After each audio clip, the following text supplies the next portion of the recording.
Paris, la ville lumière et de l'éternel amour, je vous offre une nouvelle vidéo pour continuer le combat de la vie.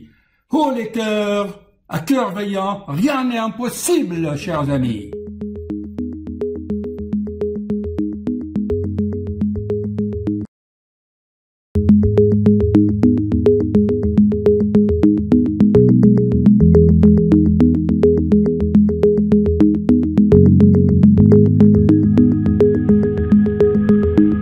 Il faut se lancer, chers amis. Après une journée de consultation, il se fait tard, mais je tenais absolument à vous faire une petite vidéo sans trop de montage et juste des vidéos courtes qui vous donnent quelques éléments de réflexion, traiter des sujets comme le surpoids, l'obésité et tous ces termes, toutes ces pathologies qui sont pas tout à fait sous notre contrôle, je dirais, puisqu'il y a un phénomène de société, des phénomènes culturels. Il y a beaucoup de facteurs qui rentrent en jeu dans ce problème de surpoids. Nous subissons beaucoup d'influence. L'être humain doit être vigilant et résister en quelque sorte à ces phénomènes très simplement. Si vous voulez, quand on propose quelque chose de simple, qui ne coûte pas cher, eh bien les gens n'acceptent pas parce que c'est comme la logique infantile.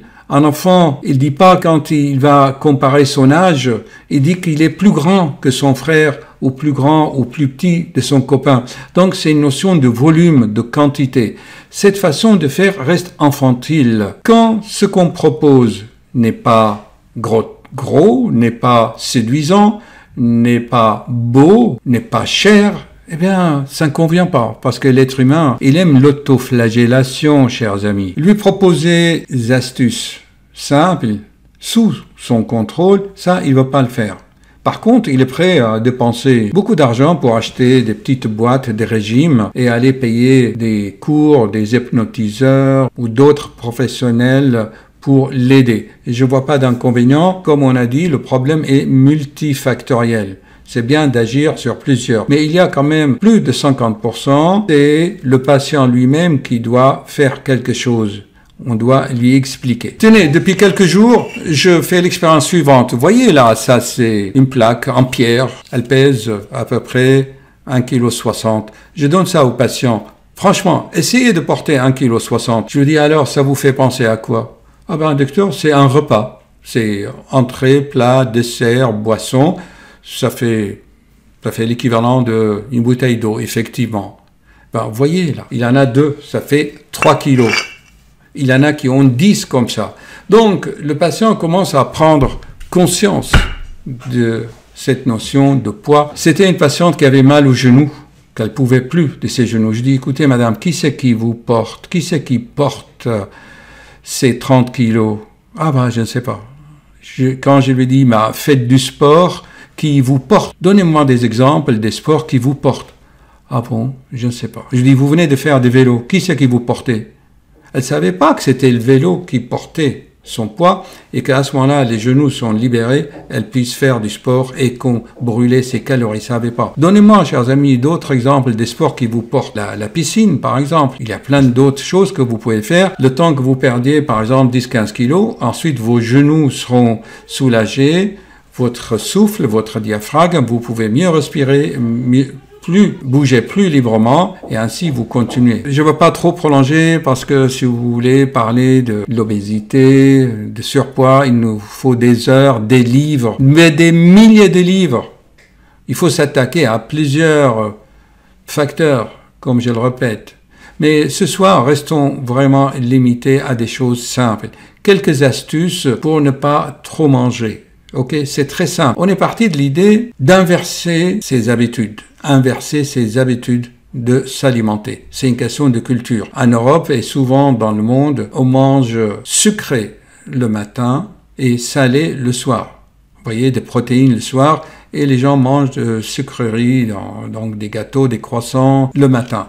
En fait, si on réfléchit, eh bien, chez des patients qui prennent du poids avec cette façon de manger, eh bien, ça leur convient pas. Ça convient à d'autres, mais pas à ceux qui thésaurisent, qui gardent leurs calories. Qui dort, dîne.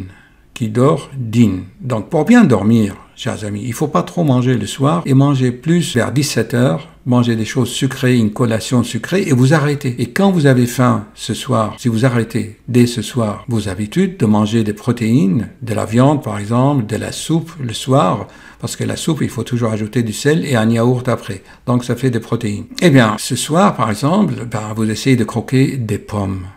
Il y a des aliments, chers amis, des nourritures, des produits naturels qui coupent la faim. Ok? Voyons par exemple des produits naturels qui coupent la faim. Si je vais sur Google par exemple ici, vous voyez, nous avons des aliments. Voici le petit déjeuner idéal. Si ce soir, vous ne mangez qu'une pomme, ou pas du tout, si vous résistez, vous buvez un verre d'eau fraîche, ou un peu de lait, si vous voulez. Ça va calmer votre estomac. Et de matin, vous mangez tout ça. Allez, je clique là-dessus. Vous voyez, quels sont les aliments coupe-faim? Les voilà. Les noix, je préfère les manger le soir. Le matin, vous mangez tout ça. Le jus d'orange, pas tous les matins, ça brûle l'estomac. Quelques graines. Je proposerai des œufs, de fromage et des jambons avec un bon pain complet. Ça, c'est à midi.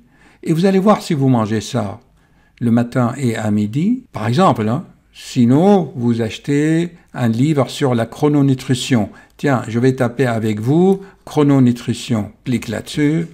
Allez. Vous voyez, vous avez des livres, vous pouvez vous renseigner.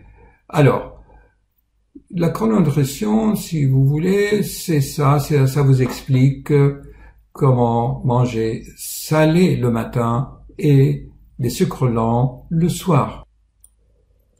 Par exemple, manger un œuf le matin, je vous assure, un jour sur deux, ça fait beaucoup de bien. Alors revenons. Alors si on tape par exemple les aliments qui réduisent l'appétit. Vous tapez aussi les aliments qui réduisent l'acidité pour calmer l'estomac. Si on va sur images, vous voyez donc. Aujourd'hui, on a eu une discussion sur l'œuf. Ah, docteur, l'œuf, il a du cholestérol. C'est mauvais pour la santé. La dame avait 97 ans. Elle était comme ça. Donc, je lui dis, écoutez, madame, tout ce que nous donne la nature est équilibré et ne fait pas de mal. Ah, si, mon médecin m'a dit, la nutritionniste, les œufs, non. Je dis, écoutez, qu'est-ce que c'est un œuf? C'est quoi un œuf? Qu'est-ce qu'il y a dedans? Quand vous posez la question, qu'est-ce qu'il y a dedans l'œuf? Ah, tout de suite, du cholestérol, du gras. Je dis, madame, qu'est-ce qu'il y a dans un œuf? Elle savait pas. Dans un œuf, chers amis, je veux pas vous trouver des photos, si vous voulez. Allez, on va le faire. Dans un œuf, il y a un poussin. Il faut que je vous montre une photo. Et hop, et on tape en image. Vous voyez, dans un œuf, l'œuf, ça donne un poussin. Et moi, je veux bien me filmer à côté d'un poussin. Dans un œuf, il y a la vie.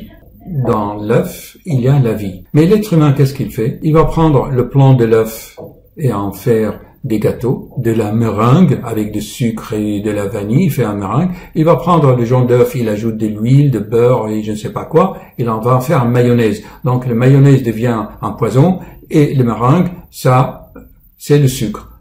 Alors que dans l'œuf, tout est équilibré. Ok, il y a un équilibre vital qui donne la vie. Mais l'être humain déforme toujours. L'être humain, il est contre la nature. Voici quelques éléments qui réduisent l'appétit. Supposons que je vous donne une recette. Le soir, vous mangez quelques noix, surtout avec des pommes.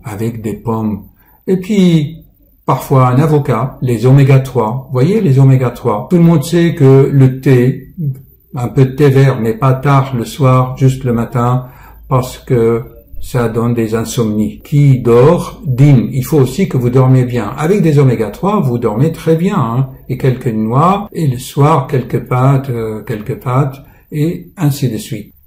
Si on résume cette vidéo, les astuces que je vous donne, eh bien, c'est simple. Mangez en anglaise le matin, mangez comme un roi le matin, à midi comme un prince. Vous allez voir que quand vous aurez mangé tout cela le matin, Ah, je parle comme les ch'tis. Chers amis, vous oublierez la faim, je vous assure. Surtout un œuf chaque matin. Ça veut dire vous mangez un poussin. Mais pas un poussin vivant, hein, juste l'œuf. Pas trop de viande le soir. Et ensuite, calmez les brûlures de l'estomac qui enclenchent la faim, l'acidité. Vous pouvez prendre, par exemple, une résine de cette boîte-là. Voyez, c'est une résine de pistachier qui va tapisser un peu la paroi de l'estomac et vous n'aurez pas ces impressions, ces sensations de dalle. Ah, j'ai la dalle, j'ai la faim, vous voyez. Et quand, le soir, la nuit, quand vous avez cette impression de faim, c'est une pomme, croquer une pomme. Il y a de la pectine, des substances qui vont calmer un peu la muqueuse gastrique. Donc, je répète, salé le matin comme un roi, à midi comme un prince, et le soir, pas de soupe. En France, on mange beaucoup de soupe en France, avec des yaourts, et on sale. Et puis les gens vont se lever la nuit plusieurs fois pour pisser, ils sont très perturbés. Mais c'est les coutumes. Et ils boivent aussi leur vin, avec leur camembert le soir, c'est tout ce qu'il faut pas. Vous pouvez faire tout ce que vous voulez, votre soupe, vous la prenez le matin ou à midi, mais pas le soir. Enfin, c'est quelques astuces très simples, mais pas simplées. Ça vous coûte pas cher, ça vous coûte juste un peu de volonté et un peu de courage pour modifier ses habitudes. Ok, c'est une question culturelle, philosophique, c'est votre personnalité. C'est une autre façon de vivre qu'il faut changer ses habitudes. Moins de protéines le soir, chers amis, moins de protéines. Plus de fruits et des légumes et des céréales, mais le matin. Ok, c'est tout. C'est l'astuce. Des gens qui ont appliqué ça, ils ont beaucoup maigri. Et puis il y a une autre astuce, chers amis, que les gens ne connaissent pas. Je vais aller sur Google et voir ce que j'avais fait. Si vous tapez, par exemple, centre de jeûne. Centre de jeûne. Voilà, pas de jeûne, ça, vous voyez. Voilà, vous en avez plein sur Google. Vous essayez, d'accord? Vous serez aidé et guidé. Moi, j'ai vu des patients et ils ont perdu 15 kilos. Ils sont partis avec de l'insuline, médicaments pour le diabète. Ils sont revenus sans insuline. Oui, chers amis, tiens, par hasard, il y a des livres, achetez des livres. Qu'est-ce qu'ils disent ici? Nos centres de jeûne, voyez, faut pas hésiter. Donc, voici quelques astuces, d'accord? Alors, si je fais ça, ça a grandi, c'est pas mal. Bon, alors, pour finir, j'aurais dû commencer par le commencement. Voilà, chers amis, n'oubliez pas que je fais beaucoup de vidéos, enfin, beaucoup de vidéos. La plupart de mes vidéos s'adressent à votre personnalité, à votre façon de vivre. Là, c'est une vidéo très intéressante. Allez, restons comme ça. Elle est là. Puis j'en ai fait d'autres. Là, c'est très important.